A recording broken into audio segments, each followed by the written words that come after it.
You're listening to an archived Cabral Concept podcast. After listening to this show, check out the most up-to-date podcasts available at stephencabral.com/podcasts or search directly on iTunes. And now, welcome to the Cabral Concept, where board-certified naturopath and integrative health practitioner Dr. Stephen Cabral shares how he was diagnosed at the age of 17 with a life-altering illness and given no hope for recovery. It was only after studying and traveling all over the world did he discover how to combine ancient Ayurvedic healing practices with state-of-the-art naturopathic and functional medicine to fully rebalance the body and re-energize it with life. It's time to discover how to get well, lose weight, and finally feel alive again. And now, here's your host, Dr. Stephen Cabral. And we are going to be talking about high blood pressure today. Literally, if you don't have high blood pressure yourself, the likelihood you will develop it is about 2 in every 3 U.S. citizens, and it's not much lower for the rest of the industrialized world. So right now, over 70 million Americans, that's about, 1/3 or so of our population, have high blood pressure. But that does not count all of the people statistically over the age of 65. So if you know anyone over the age of 65, the likelihood they have high blood pressure is about 2/3 of the people. So about 64% of all men, 69% of women. It's a staggering statistic. And here's the bigger statistic, is that not only does high blood pressure, is that not bad enough in itself because it can lead to stroke, it can lead to kidney disease, heart failure.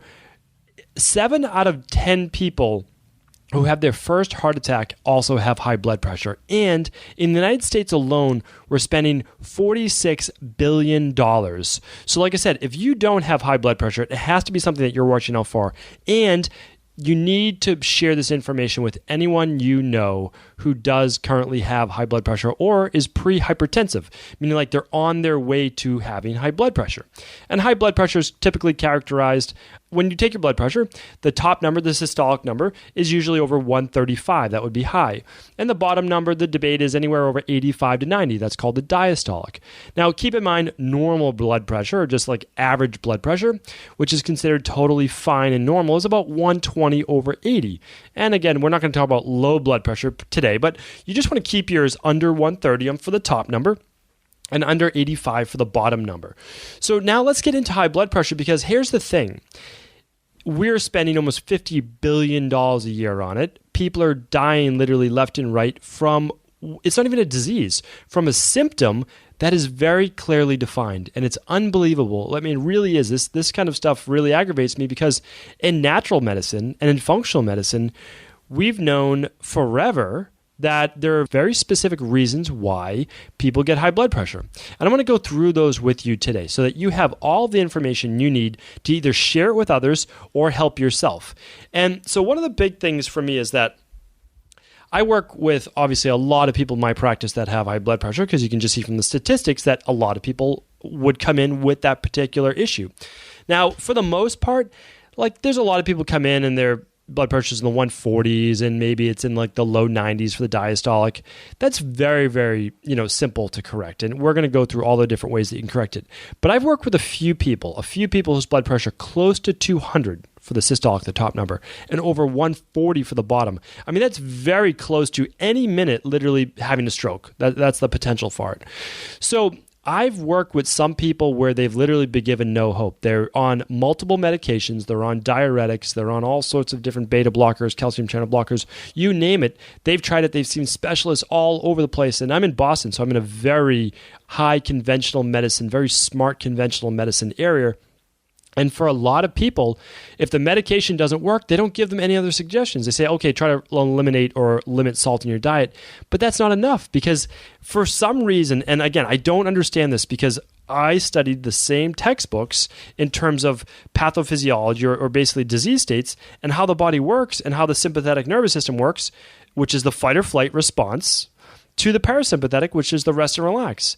And when you're stuck in this sympathetic nervous system, this fight or flight, this massive tension in the body, it constricts your arteries. It constricts everything. It makes it really, really tight.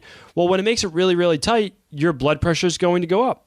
And so if we can just figure out why this person is stuck in this sympathetic nervous system state, well, then we can just easily reverse it, right? And so that's what we look at in my practice. This is not magic. This is literally looking for the true underlying causes of why someone has high blood pressure. And today's episode is actually called The High Blood Pressure Hoax, because it is a hoax. This is a symptom we're dealing with, not a true disease. It is an expression of other issues going on in the body, in inflammation, in the tension, in the sympathetic nervous system, all of those things. And Dr. Sherry Rogers wrote a book a while back. I read it quite a number of years ago. Excellent book called The High Blood Pressure Hoax. So I'm borrowing that title for the book, but I'm giving you how I treat it in my own specific practice right now. And here's what I do. So the first thing I do whenever someone comes in for high blood pressure is I do what's called orthostatic blood pressure testing, meaning they're just going to sit on my table and they're going to have their regular blood pressure taken like you would do at any office visit with your doctor. But then I also have them lie down and I find out what their blood pressure is.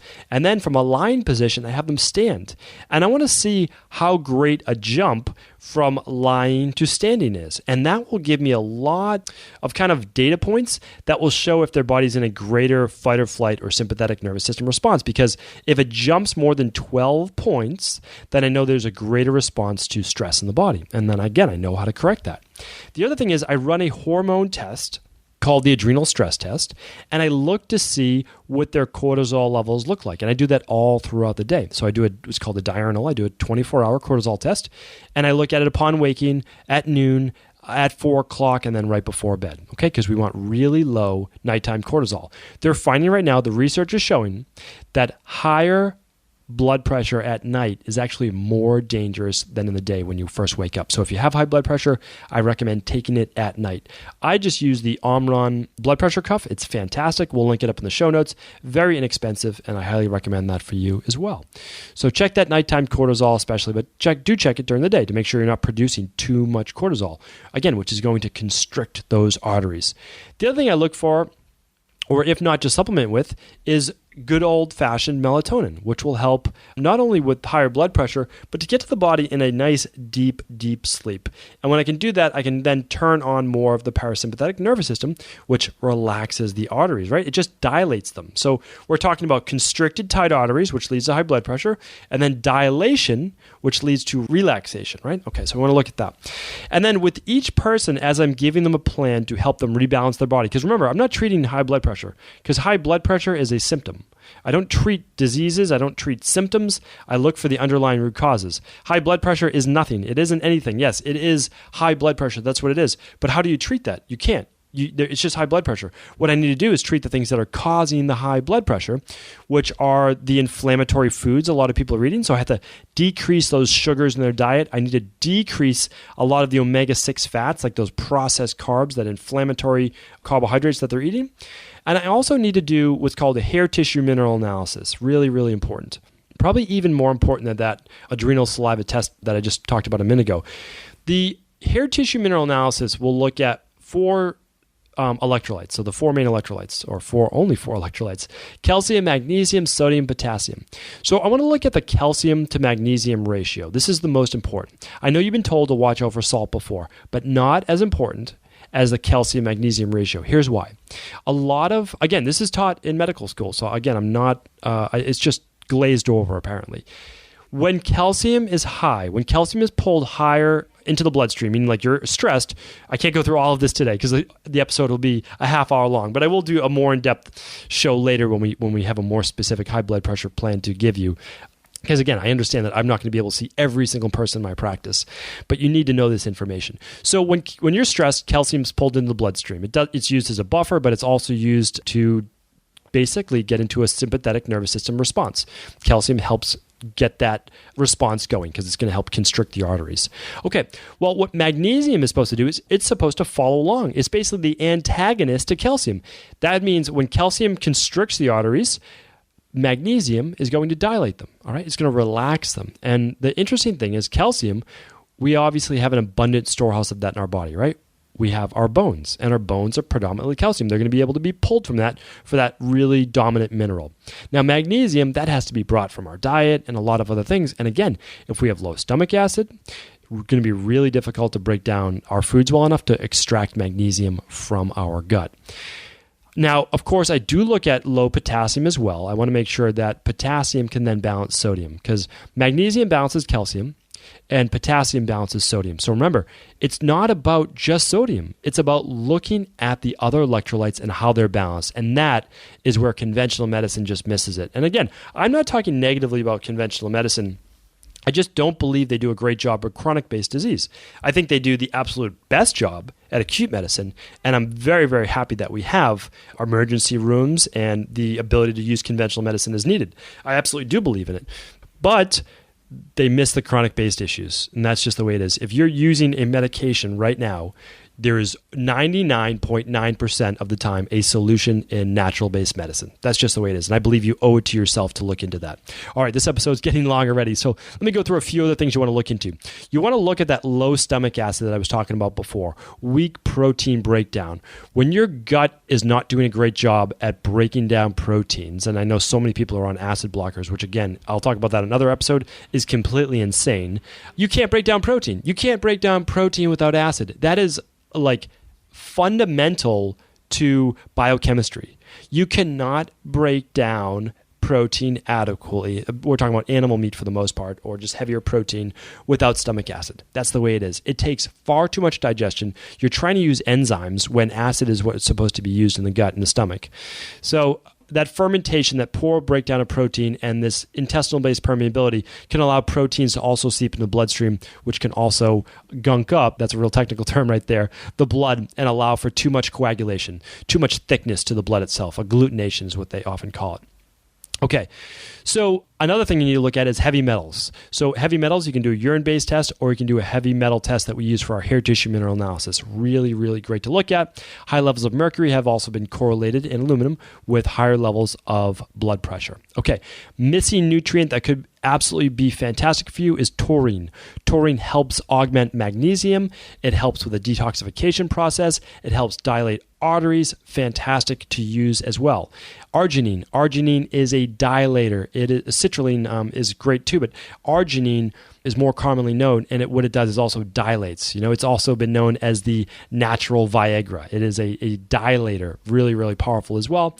And the last thing I would say is simply go through, or if this is just overwhelming to you, a detoxification-based protocol. Lower the total meat intake, get more veggies in the diet, start to do more green-based juices, do a detoxification. If you want to do the Dr. Cabral detox, great. It'll be fantastic for you. Do it for 21 days. You'll watch your blood pressure start to slowly lower without anything. It's just a simple little 3-part kit.